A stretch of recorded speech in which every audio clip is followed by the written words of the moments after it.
Hello friends, so we are back with the new topic and our today's topic is dental caries.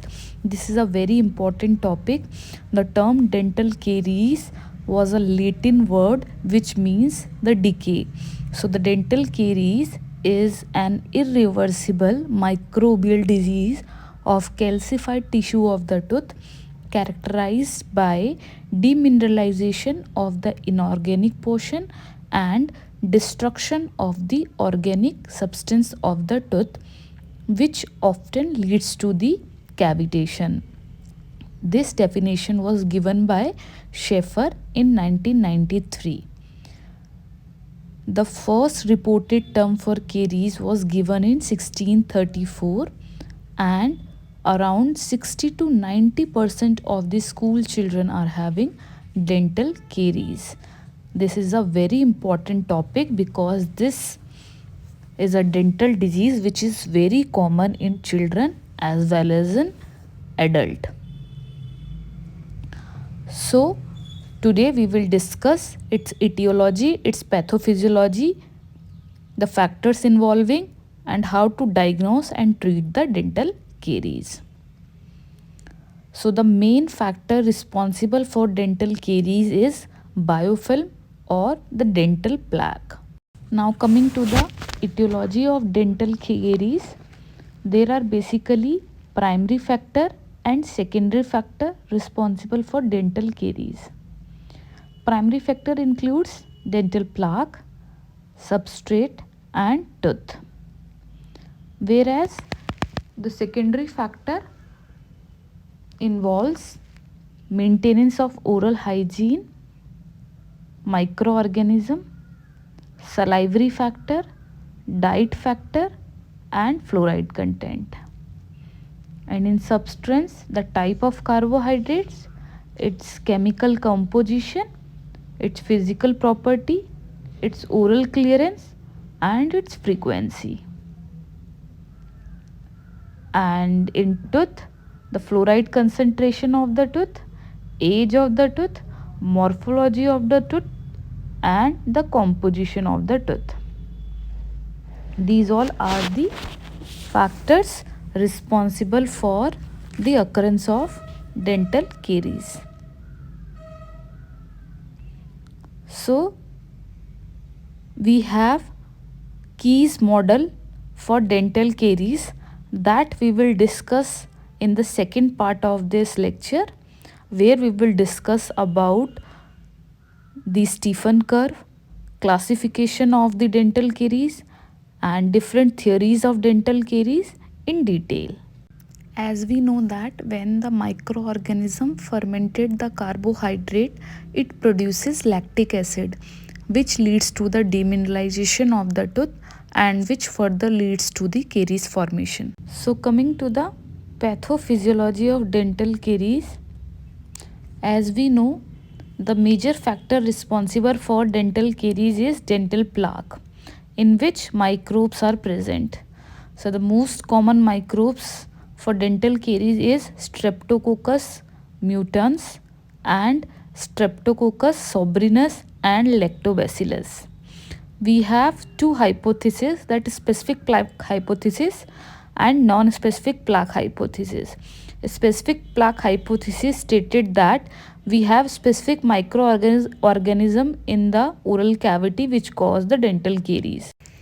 Non-specific plaque hypothesis stated that there are caries where S mutans is not found. In those areas, there are other bacteria are responsible. In those cases, there are some different factors also involved for dental caries. Then we have cycle of demineralization and the remineralization. Caries is an intermittent process of the continuous demineralization and remineralization. It is not a single step procedure. It is a continuous cycle. In x-axis we have the demineralization remineralization cycle and in y-axis we have caries process. So first there will be the plaque adherence on the tooth, and then there is a colonization of the microorganism, and then there is a start of demineralization which leads to the cavitation of the tooth. And the cavities first include the superficial layer, that is enamel of the tooth, and then it involves the inner layer, that is dentine, and then the pulpal involvement occurs. So this is the demineralization cycle that occurs in the oral cavity.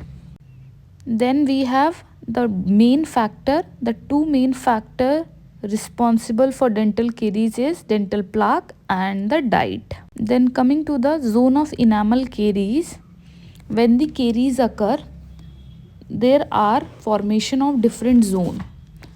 The first zone is translucent zone, which is at the advancing zone of the dental caries, in which there is lack of microorganism and the pore volume is 1.1%.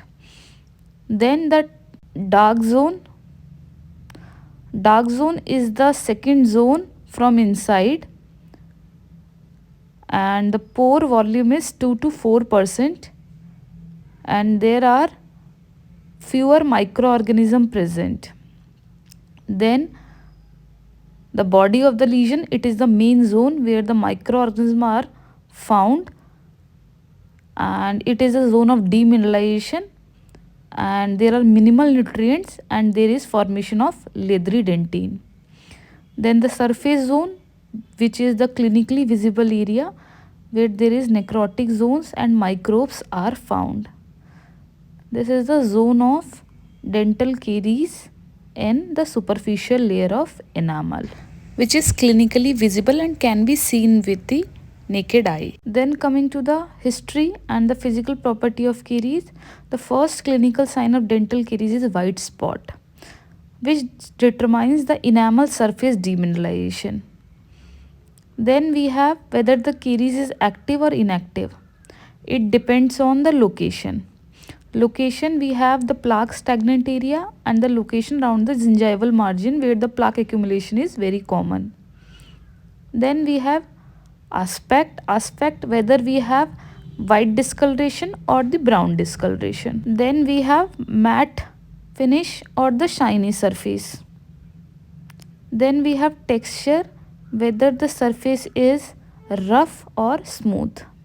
Then we have integrated surface, whether the lesion is cavitated or non-cavitated.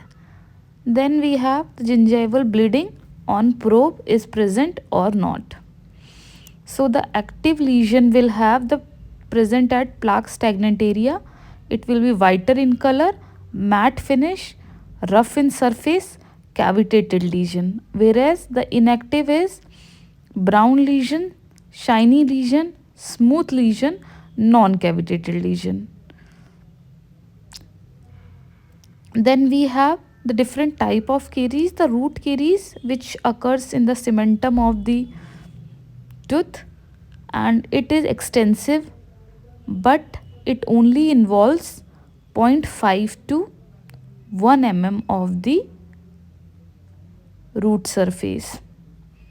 Then we have recurrent caries or the secondary caries which occurs at the restorative margins. Then coming to the evaluation of the dental caries, this I have already made a separate lecture on this, that the visual tactile method is the most common and the earliest detection of dental caries.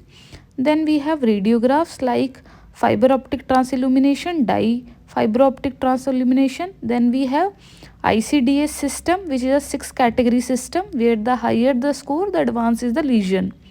Then we have the newer method in which we have laser and light induced. The detailed video of diagnosis aid of dental caries is on my channel. You can watch there. Then coming to the differential diagnosis, caries can be differentiated from hypoplasia, hypomineralization, amelogenesis imperfecta and dentinogenesis imperfecta with the help of different evaluation technique. Hypoplasia and hypomineralization are the developmental defect where there is defect in the mineralization of the tooth, whereas in dental caries the tooth is normal but after a point of time there is formation of dental caries and then demineralization occurs. I have made different lecture on the developmental defects of the tooth. You can watch it on my channel. Then we have different complications. Dental caries, if left untreated, leads to the apical periodontitis, inflammation of the apex. Then sometimes periapical abscess and granuloma is formed. Then if left untreated, it may leads to the periapical cyst formation, and further if it extends, then it leads to the facial space infection, leads to the cellulitis, dental abscess and inflammation of bone, that is osteomyelitis. So coming to the various risk factor, first we have saliva. In saliva we see the quantity of the saliva, the consistency of the saliva, the pH of the saliva, the flow rate of the saliva and the buffering capacity of the saliva. These factors also affect the formation of dental caries. Then we have diet. In diet we have total number of carbohydrate taking per day. Then we have fluoride, that whether the patient had already taken fluoride application or in past exposure, or if the patient is using fluoride toothpaste. And at last, the formation of biofilm and the microorganism involved. Then we have prevention and treatment part. We can prevent the dental caries by having the proper knowledge regarding it. Can be prevented by maintaining the oral hygiene. Brushing twice daily, flossing the interdental area helps in cleaning the mouth. Then topical fluoride application in case of children having multiple caries helps in the prevention of caries. Then pit and fissure sealant application on the first molar area helps in no caries. Then xylitol, which is a known cariogenic artificial sweetener, which does not ferment and does not leads to caries. Then coming to the treatment part, the first part is detect the initial lesion using various diagnostic aids. Then determine the caries activities, whether the caries is active or inactive. Then perform the caries risk assessment. Prevent the formation of new dental carious lesion. Then preserve the dental tissues from demineralization, and then maintain the tooth in the arch by saving the tooth. Now coming to the prognosis of the dental caries. Prognosis depends on the patient overall health, and then the maintenance of the oral hygiene, and then the extent and severity of the dental caries. Then coming to the treatment part, when there is caries involvement, we do the restoration part, and sometimes we do the indirect pulp capping, direct pulp capping. These are the separate seminars. I have already published it on my YouTube channel. You can watch it there. And the leftover part of the dental caries will be discussed in the upcoming seminars. And the correct answer of this MCQ is demineralization occur at pH below 5.5.